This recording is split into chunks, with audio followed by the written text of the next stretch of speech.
Se você está com a sua Bíblia, abra comigo, ou com o seu aplicativo, Apocalipse 3, versículo 14. Você pode acompanhar também aqui, amém? Vocês estão comigo, né, gente?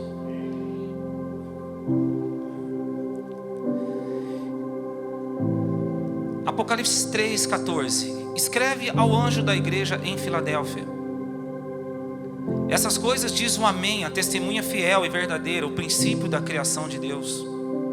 Conheço as tuas obras, sei que não és frio nem quente, antes fosse frio ou quente.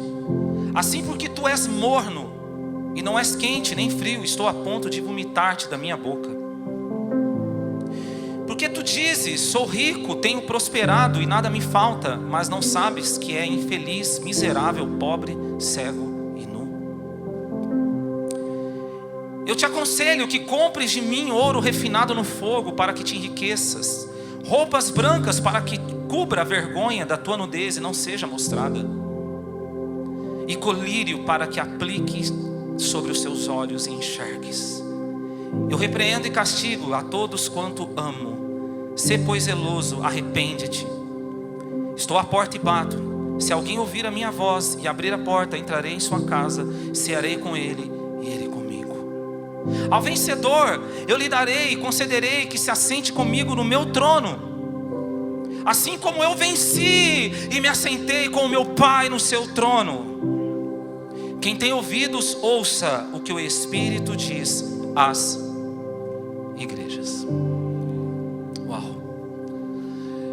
Quando o Senhor Jesus fala com o pastor da igreja de Laodiceia, a mensagem era o seguinte: era uma mensagem de repreensão, era uma mensagem de correção, porque o pai que ama corrige, amém? Vou falar de novo: o pai que ama corrige. Aonde tem correção tem amor. Aonde tem ausência de correção não tem amor. E é impressionante como que muitas pessoas tentam divorciar a correção do amor, mas a correção é amor. Olha para o teu vizinho e fala assim: Deus te corrige porque Ele te ama.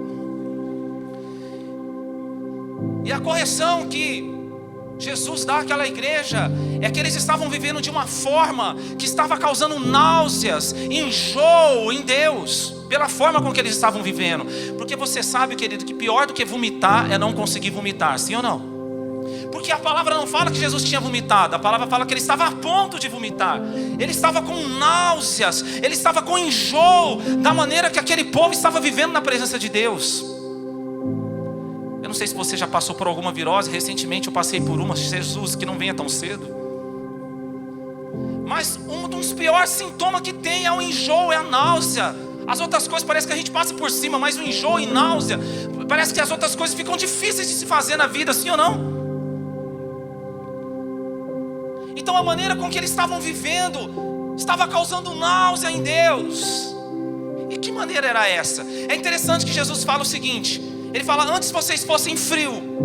Quem é o frio? Frio é aquela pessoa que não foi alcançada pelo Evangelho de Jesus. Frio é aquela pessoa que ainda não foi regenerada pelo poder do Espírito Santo. Frio é aquela pessoa que ainda não teve a revelação do Senhor. Ela está vivendo a sua vida como se tudo estivesse bem, mas na verdade sem a salvação, sem o Evangelho, sem o Espírito Santo, ela está caminhando para uma morte eterna. Esse é o frio. E Jesus fala: antes fosse assim. Ou quente. Quem é o quente? Quente é aquela pessoa que foi alcançada pelo poder do Evangelho de Jesus, que foi regenerado pelo poder do Espírito Santo, que está salvo em Deus, e porque foi salvo em Deus, está vivendo de forma fervorosa na presença de Deus. Esse é o quente, é aquele que foi alcançado, e ele está vivendo de forma fervorosa, até porque só existe uma maneira de viver, o cristão viver: fervoroso. Fala para o teu irmão assim: você tem que ser fervoroso. Só que acontece que eles criaram uma nova forma de viver com Deus. Que forma era essa? Morno. E que é o morno? Tem pessoas que estão arrumando uma forma nova de viver com Deus. E o que é o morno? Morno é aquele que gosta de ver as pessoas orando, mas ele mesmo não ora.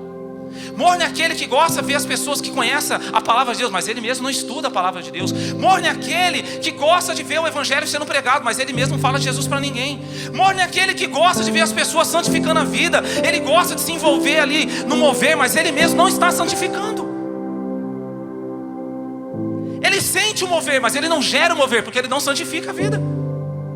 Morno é aquele que se tornou um simpatizante do evangelho.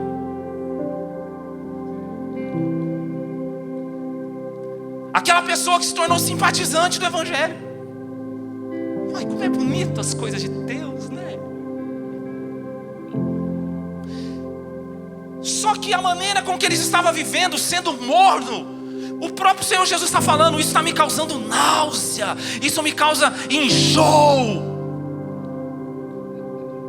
E aqui eu já tenho uma palavra de Deus para nós essa noite. Quantos querem uma palavra de Deus? Levante as suas mãos em nome de Jesus. Eu não sei como você chegou aqui, eu não sei como que você estava vivendo, se você estava vivendo assim, se você estava morno, mas chegou a hora de você voltar a ser fervoroso na presença de Deus, ser um cristão cheio do Espírito Santo. E então a promessa do Salmo 37 versículo 4 vai se cumprir na tua vida, que diz: agrada-te do Senhor e Ele satisfará o desejo do teu coração.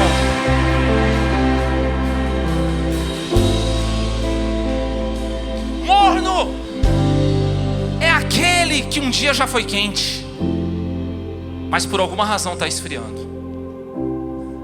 Diga para o teu irmão assim, fala para ele assim: ó, Deus quer você fervoroso, filho. Quando você é fervoroso, você agrada o coração do Pai.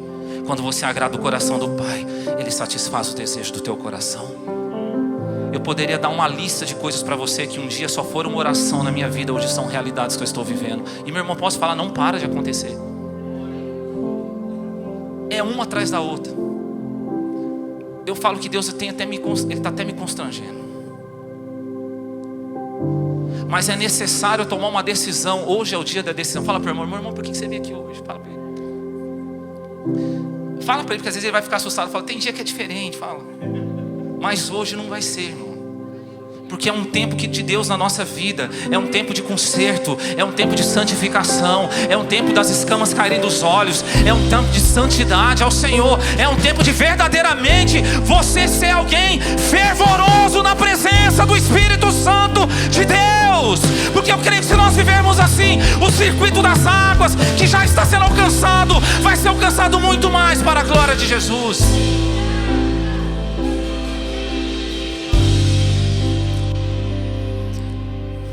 Sabe, e Jesus ele dá aqui, ele dá alguns conselhos, algumas chaves para nós. Olha, eu estou sentindo forte a presença do Espírito Santo aqui. Há um temor de Deus sendo derramado sobre você aqui hoje. Coloca a mão na tua cabeça assim. Há um temor de Deus sendo derramado sobre nós. 2025 você vai ser um cristão fervoroso verdadeiramente na presença de Deus. Não só aqui dentro, lá fora, onde você passar, onde você estiver, aonde você for, você vai viver no temor de Deus fervoroso. E você vai agradar o coração do teu Pai. Levante as suas mãos e diga assim: 2025, pela fé, vamos falar, 2025 eu serei um cristão fervoroso. Se você crê nisso, aplauda Ele bem forte essa noite. Dá um glória a Deus aí.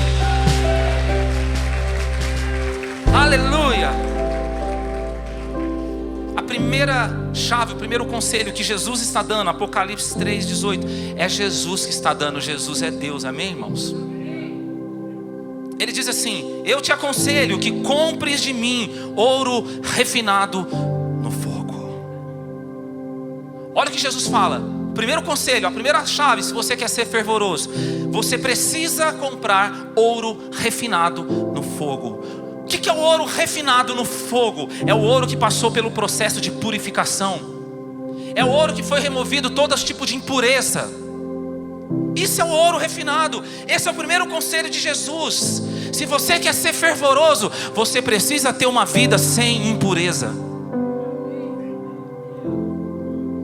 Quer ter Jesus? Uma vida sem impureza. E eu posso falar uma coisa para vocês: não é fácil viver nessa terra sem impureza. Nós vivemos num mundo mundo impuro. Nós caminhamos em lugares difíceis de estar. Muitas vezes nós encontramos com pessoas difíceis de estar com essa pessoa. É difícil, não é fácil, mas nós precisamos nos posicionar, porque a impureza enfraquece a nossa fé. A impureza nos deixa fraco espiritualmente. Nós precisamos nos levantar e buscar verdadeiramente ouro refinado no Senhor, uma vida sem impureza. Não é fácil, irmãos. Eu estou com você nessa, amém? Eu vivo nessa terra também. Que tem gente que acha que o pastor é anjo, né? Sabe, eu não sei como você tem feito na sua casa, mas por exemplo, na minha casa, quando a gente vai ver alguma série, algum filme, eu já pego o controle e fico com ele na mão, porque eu não sei que tipo de cena que vai ter. Eu não sei como é que você tem feito lá, mas eu e minha esposa, a gente está fazendo assim. A gente já pega o controle e fica com o controle na mão, porque de repente a gente não sabe o que surge.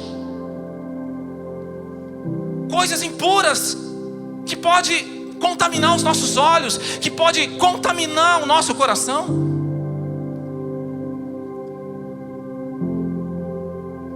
E não é só na TV não, no celular mesmo, irmãos.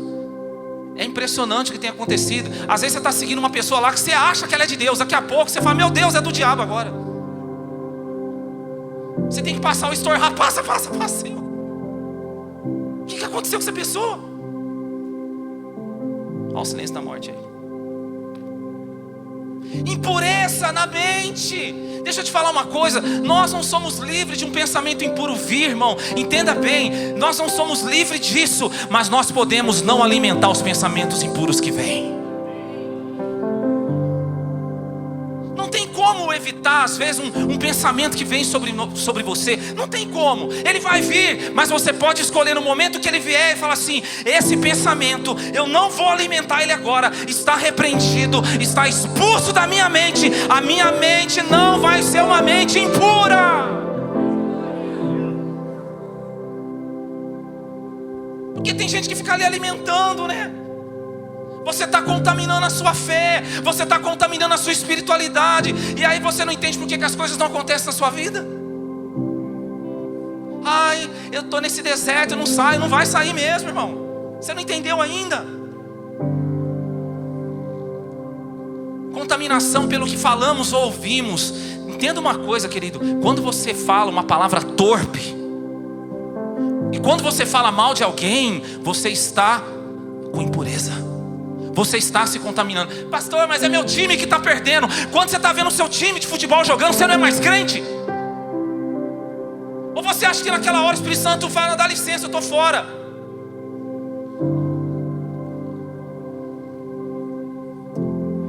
Impureza. Quando você está ali falando mal de alguém, é impureza. Ai, pastor, eu não sou dessas pessoas que falam, eu só ouço. Aleluia. Diga para o seu irmãozinho assim: misericórdia. Você só ouve. Quem fala põe para fora, quem ouve põe para dentro. Aliás, eu não sei que tipo de pessoa que você é, que fica ouvindo e a pessoa se sente tão à vontade de falar mal de alguém na sua presença. Impureza. Vamos dizer juntos essas palavras. Impureza. Não dá para ser fervoroso, irmão, assim. Não tem como. Não tem como.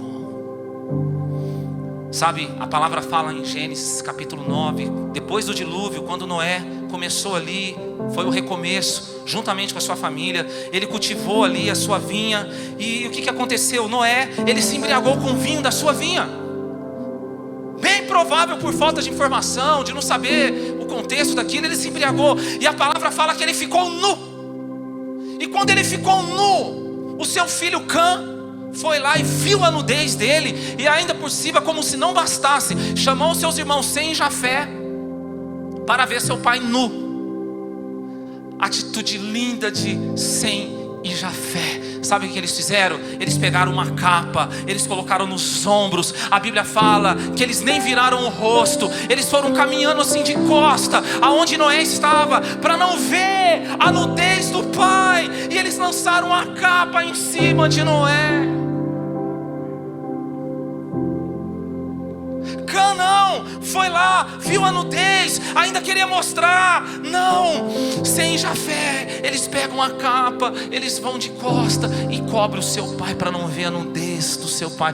Quando Noé acorda e fica sabendo do que tinha acontecido, sabe o que ele faz? Ele amaldiçoa Cã. Cã é amaldiçoado, mas ele abençoa e multiplica tudo na vida de Sem e Jafé. Querido, deixa eu te falar uma coisa. Vocês estão comigo aqui essa noite?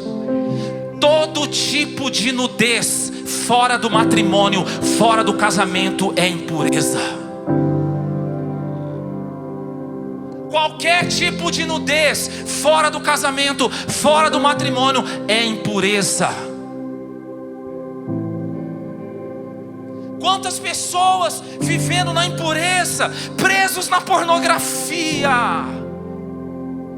Pornografia tem acabado com lares, com casamentos, tem deixado sequela na vida de tantos e tantos jovens. E para sua surpresa e também para mim que estava pesquisando, sabia que 70% das pessoas que acessam a pornografia não são homens, são mulheres.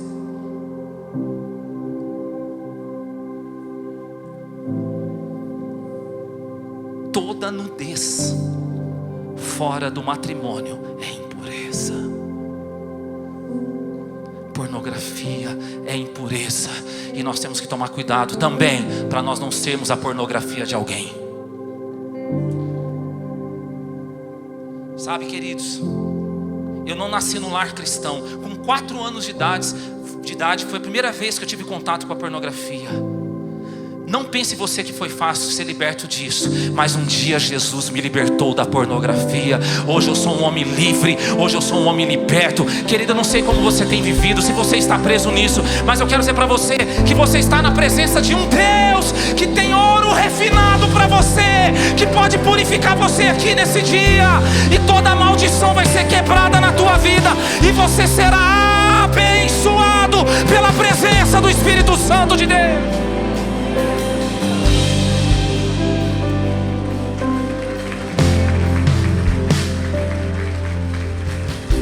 Foi amaldiçoado. A palavra maldição significa o mal em ação. Sem Jafé for abençoado. Eu não sei se você está entendendo, mas Jesus quer que você tome uma posição aqui hoje de pureza na tua vida, em nome de Jesus. Esse tempo de maldição vai acabar e vai começar um tempo de bênção sobre a tua história. Existe um Deus que é poderoso para te libertar.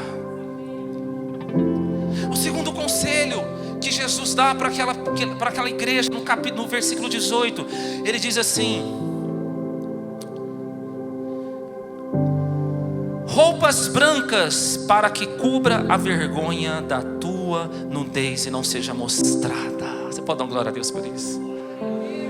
A nudez da nossa vergonha é o pecado. Romanos 3 diz que todos pecaram, todos estão distantes de Deus. Mas a palavra fala em João 3,16 que Deus amou tanto o mundo. Deus amou o mundo de tal maneira que deu seu único filho, para que todo aquele que nele creia não morra, mas tenha a vida eterna. Quando Cristo foi crucificado, quando Ele sangrou por nós, Ele conquistou o perdão para as nossas vidas. Só Ele tem a roupa branca, vestes brancas que cobrem a nudez da nossa vida, que é o perdão.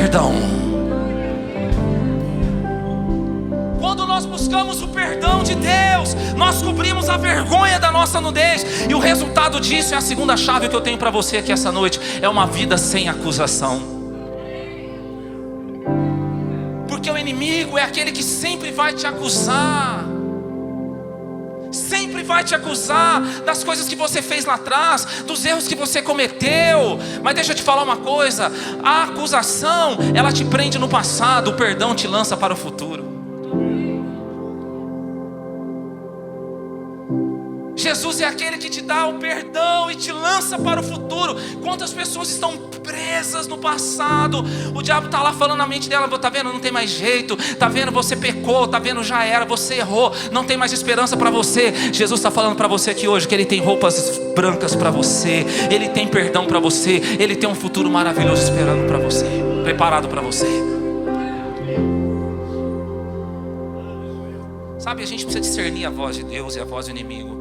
A voz de Deus é assim: diante da tentação, Ele sempre vai falar para você antes.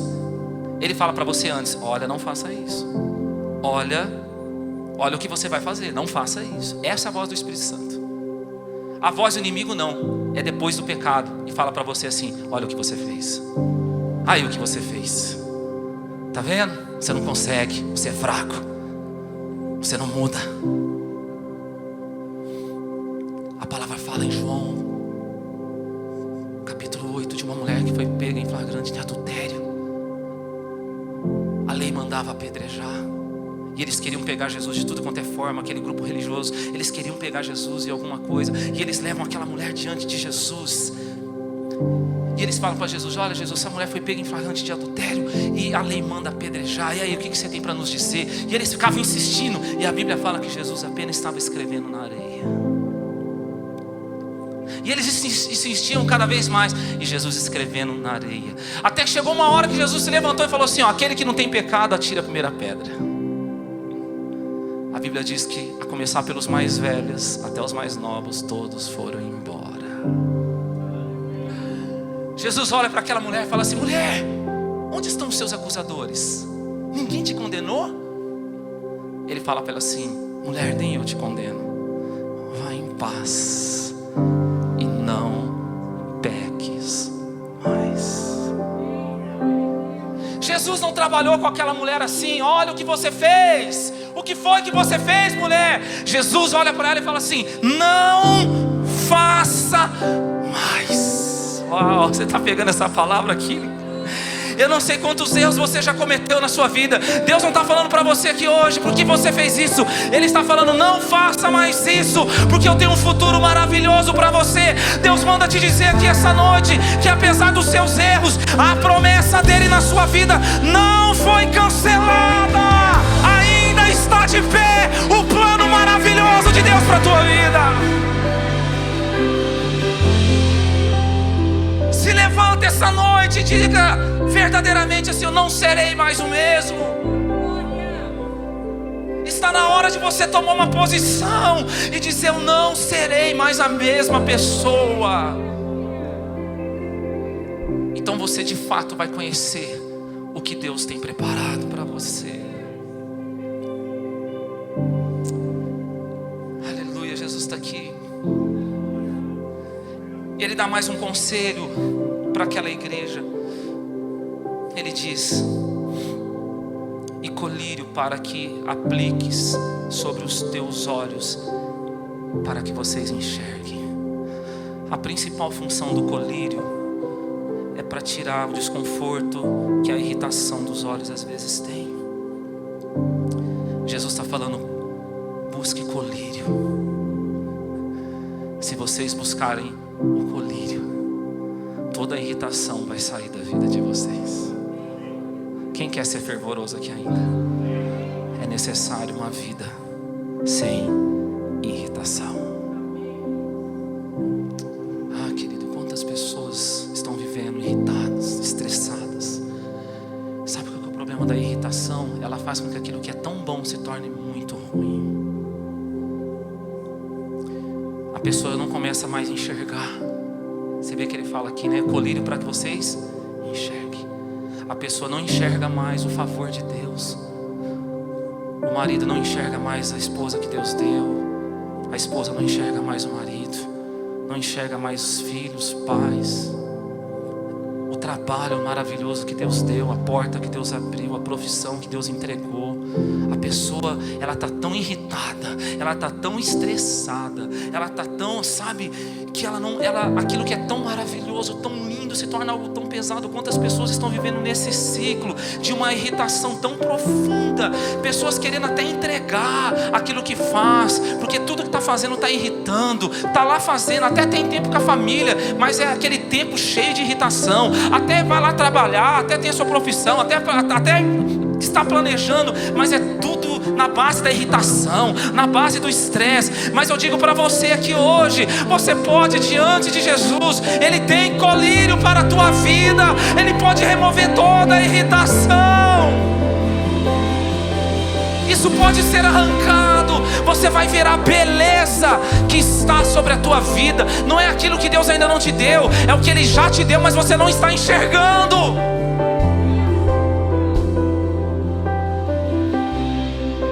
sabe, você está vivendo com essa irritação. Você chega no seu trabalho, você não consegue ver aonde Deus te colocou. Você não consegue ser grato àquele lugar, porque você está irritado, porque você está estressado. Você chega na tua casa, parece que nada te satisfaz, parece que as pessoas não te satisfazem, porque você está estressado, você está irritado. Deus está falando para você hoje: chegou a hora de você dobrar o seu joelho, chegou a hora de você ter a minha presença, buscar colírio para os seus olhos, para que toda irritação seja arrancada e você volte a enxergar tudo que eu te dei.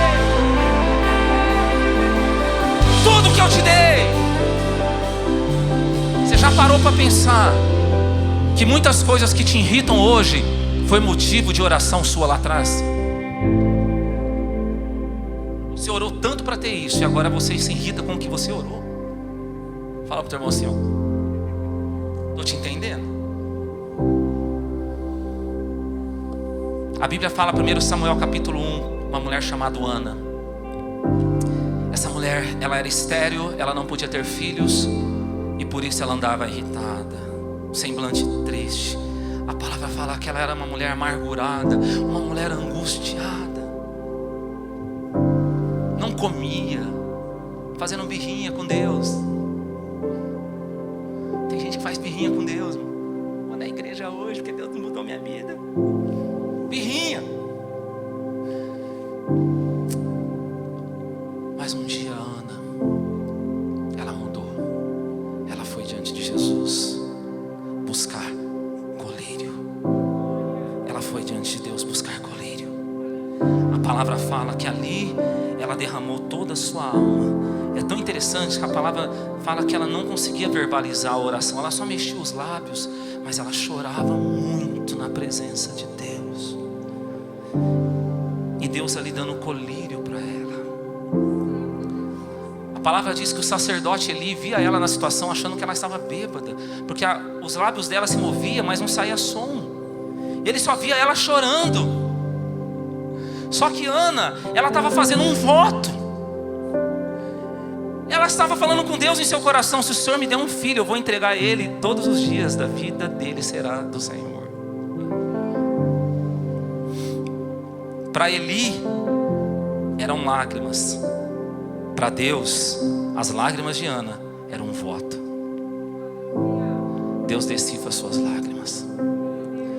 Muitas vezes você está aqui hoje e você fala: pastor, eu estou vivendo uma situação tão difícil que eu nem consigo mais orar por isso. Já faz tanto tempo que eu não tenho mais forças para orar.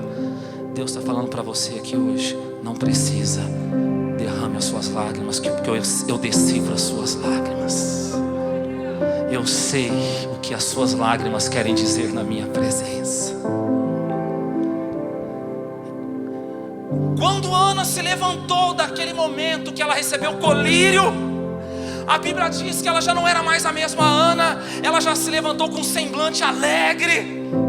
Ela não era mais aquela mulher amargurada. Ela não era mais aquela mulher triste. Pelo contrário, ela foi ficar com seu marido Eucana. E quando ela ficou com seu marido Eucana, a Bíblia fala que Deus se lembrou de Ana. Você acha que Ana não tinha outras vezes ficado com seu marido? Tanto que ficou que ela sabia que ela não podia ter filhos. Mas ela ficou na base do ódio, na base da irritação. Era assim que ela estava vivendo. Mas agora ela buscou colírio. Ela foi removido da vida dela toda a irritação. Agora ela foi na base da unção de Deus, da unção do Espírito Santo. Erga suas mãos em nome de Jesus. Eu sinto algo profético sobre a tua vida aqui. Se verdadeiramente você buscar colírio, colírio na presença de Deus, vai ser removido da tua vida toda a irritação, e resultados que você nunca teve antes, você vai passar a ter. Vai começar uma temporada de milagres na sua vida, pelo poder do Espírito Santo. Se você crê nisso, fique em pé no seu lugar. Eu creio.